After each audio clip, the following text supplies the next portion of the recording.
আসসালামু আলাইকুম বন্ধুরা, আজকে আমি এক প্রবাসীর গল্প শোনাবো। গল্পের নাম প্রবাসীর জীবনের অঙ্ক। দুবাই শহরে ঈদের জামাত হয় ফজরের নামাজের পর। এক ঈদের দিন আমার এক রুমমেটকে বললাম, ঈদের নামাজের পর চলেন যাই আমরা হোটেলে নাস্তা করি।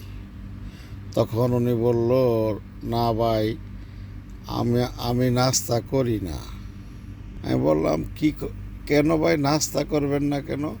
না না ভাই, আমি নাস্তা করি না। আমি 3 বছর যাবৎ দুবাই শহরে আসছি, সকালের নাস্তা কি জিনিস আমি ভুলে গেছি।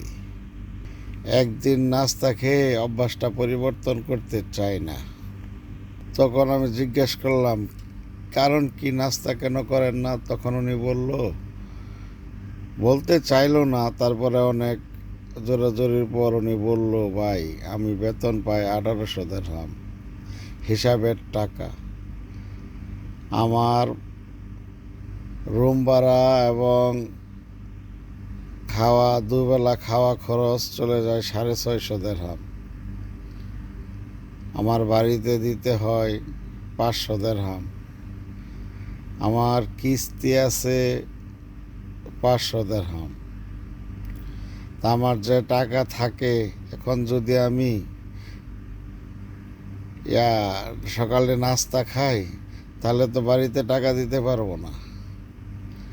তাই আমি নাস্তা কি জিনিস তাই ভুলেই গেছি। এই ভাইয়ের কথা শুনে আমি চোখে পানি ধরে রাখতে পারলাম না।